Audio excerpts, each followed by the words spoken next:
Back once again. Looking at a 2011 Chevy Equinox all-wheel drive LS model. Customer was complaining of ABS problems, brakes feeling weird. Contacted me, lights that were coming on the dash, service Stabilitrack and all-wheel drive off. The ABS light would come on. Scanned it with my scan tool, which is a good little scan tool. I'll leave a link to it either in the description or in the comments below. Gave me a memory C0561-Disable, which is a right front wheel speed sensor circuit malfunction. The only other code that I remember that it was showing was a C0561. It was disable ABS due to fault in the system. So obviously, you know, it's being the easy way because my scanner tells me what tire to go to. I checked out the assembly here. First of all, took out the ABS sensor. As you can see, it comes through here as part of what I'm trying to show you. But it comes through here on the inside and it reads the tone ring. And actually, after diagnosing the problem and everything, you get on YouTube and just to check to see whether or not this stuff's coming out. And if you look it up, there's a whole bunch of GMs that are having problems with it. And I can see why looking at the stock hub assemblies here. And as you can see here, this brown here is the tone ring. It's a little magnetic strip that has, as you can see here where the metal filings are, you can see how it's got spots where it looks like it's serrated almost. You've got dots and dashes, dashes and dots. It's basically interacts with the ABS sensor to give it a pulsing signal, a regular constant pulsing signal as it goes around. The pickup comes down here and it reads off of this. So it's supposed to get a regular signal. So as you can see, this magnetic ring here, which is a crappy style, and I can see why they're having problems with it, is somehow adhered or glued to the face, to the seal of the bearing. Obviously why they're having so many problems with this. It's a crap job, crap engineering as usual. They don't care. They want to sell cars and they want to sell parts afterwards. But that's what that is now. So we got a brand new one, which has the tone ring built into the seal, and it's no longer a secondary part of it. It's actually built into the seal. Good engineering. Double checked it before I even left the store to see how it was engineered here. Let me over here. All right. As you can see on this design, this is molded into the seal. So that being molded into the seal helps out a lot because it's not going to like fall and break off now. So we're going to spank that one in. I think what the customer's getting for this one is, part was $140. I charge for a diagnosis $50 to $100 depending upon how extensive it is. This one's probably about halfway in between. It was obviously not that complicated because my scan tool found it right out, but I had to do some updating and whatnot. Stupid things on systems for new systems. Now and again, you need to update like once a month. This is no big deal compared to the $3,000 scanners they have out there right now. My scanner's only $99 now. It used to be more expensive, but you know, this is basically it. So, you know, you're talking about $100 worth of labor, $140 for the part, say $100 for a diagnosis, a $340 job just to get one hub done. And that's an ish. That's a heavy ish because, you know, you can never tell what parts they are, what parts are local, if they want to order stuff from Amazon.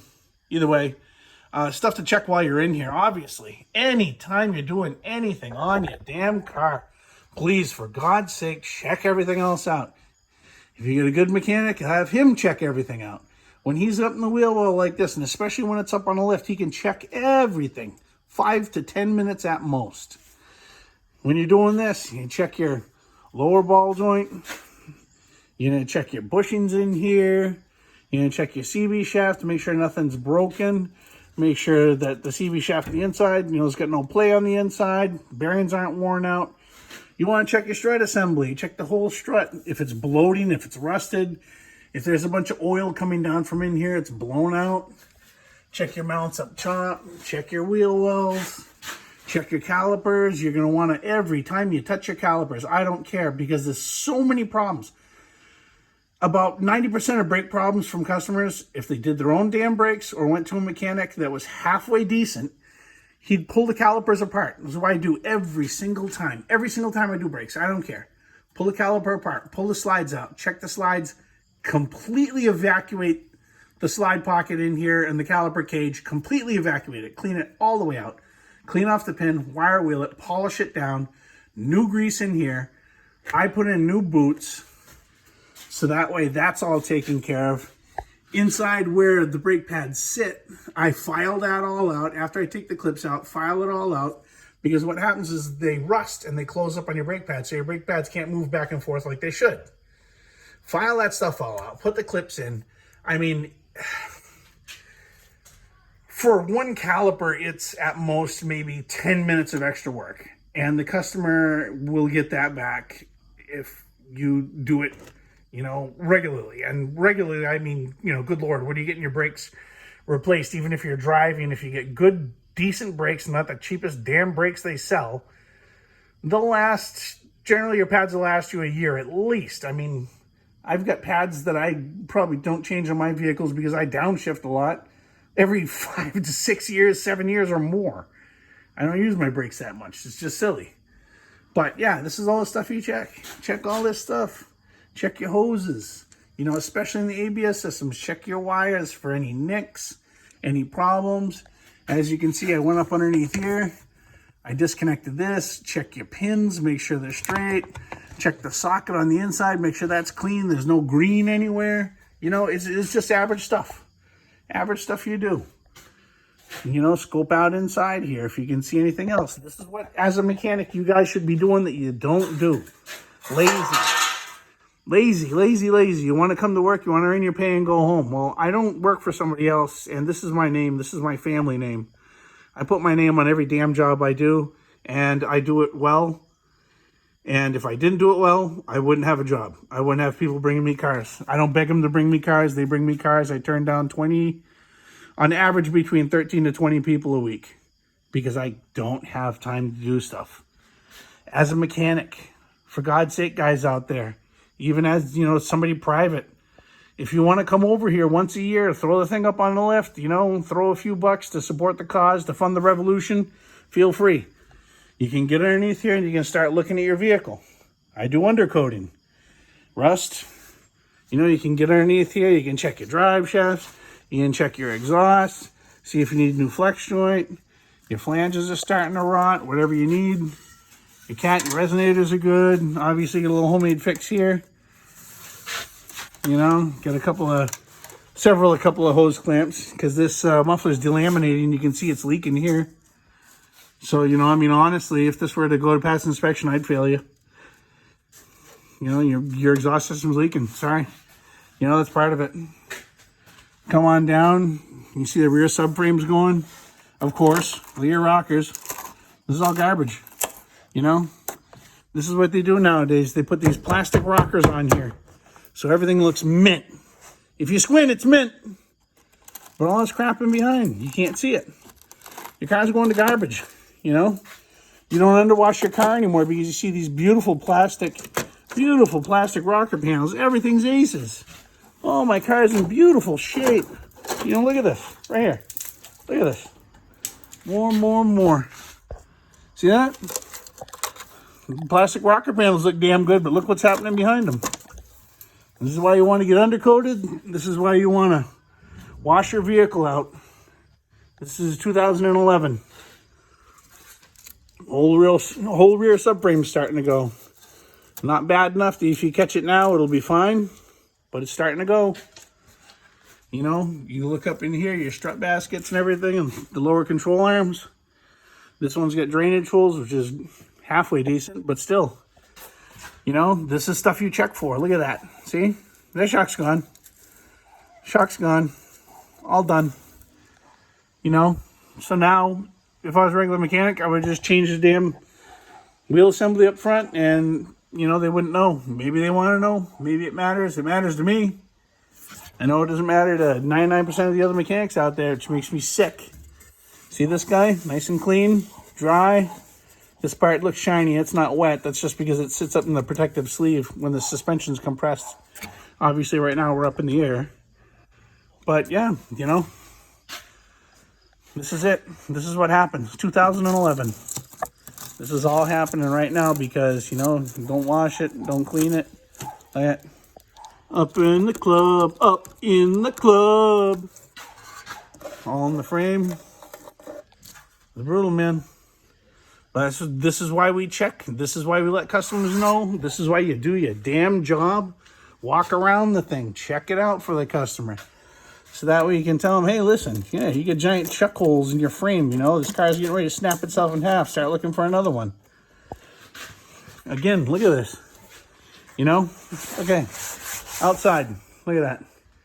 Beautiful body lines. Beautiful plastic rocker panel. Can't tell it till you get up underneath. Your rocker's gone. It's just gone. Not thinking about being there. It's just gone. You know? All this. Gone, gone, gone, gone. All covered by plastic. All in there. Rotten and gone. Broken, broken, gone, gone, broken, broken.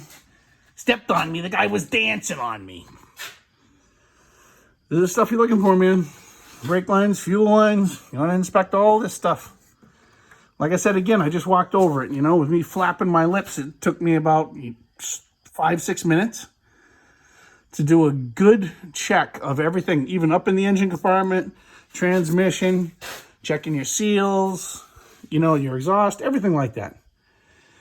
I haven't done it yet because, you know, I'm trying not to be quote unquote professional garage. I'm trying not to be you know, technically I don't get paid. Technically I accept donations for my non-profit child raising operation, farm, organic, homestead, log cabin, something or another. But anyways, no, just, you know, it's, this is what it is, folks. Bring your stuff to a mechanic that gives a crap, that's going to shoot straight with you, that's going to actually look at your car and not just fix something and give it back to you. Then you're wondering why the damn thing's breaking again. You know? I don't need the damn money. I don't. Like I said, I turn down 13 to 20 customers a week. I'm not hiring anybody else on because I don't trust anybody else. You know, because you're going to represent me. You're going to represent my name. You're going to do a job that's worthy of my name. Not unless you're blood, so I don't care. I'll do this all by myself, and I'll keep turning customers away because, you know, you got to be up to par, man. And anti-seize on everything, for God's sake. Everything. Anti-seize. Because the next guy is most likely going to be you. Especially when you know what the hell you're doing. You have a good turnaround. You can get the customer back their vehicle. You got couriers to get parts and stuff for everything you need. That's it, man. And of course, you know, like, you can't see me too good. My lighting sucks because I'm not wearing my headlamp. And my light doesn't want to turn on my camera, but, you know, such is life. But either way, and checking the other hub assembly and all that. And it's easy stuff, man. Check your wear pattern on your tires. You know, they're starting to wear on the inside. You know, most likely you've got a problem with your alignment. They're starting to wear on the outside alignment. If it's wearing in the center, that's generally overinflated. If it's wearing just on the outside, that's generally underinflated. I mean, there's all kinds of stuff to look for, boys. Boys and girls. You know, this is, you know, for God's sake, if you're going to fix something, do it right. If you're going to fix something, put your name on it. Don't have any shame. Don't have any fear. Put your name on it. Do the damn job right. Help the customer out.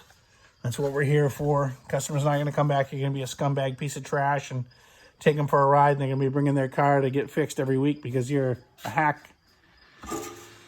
But that's it. That's me. That's my bitching and that's my 3 cents. So if you don't like it, don't watch it. All right, get this job done and get this back to this lady. She's pregnant. Her husband's a firefighter. He's away for a while and she wants her car back. So I don't blame her. Gonna hammer this out. Thanks for the 15 minutes. I'll post another one up soon enough.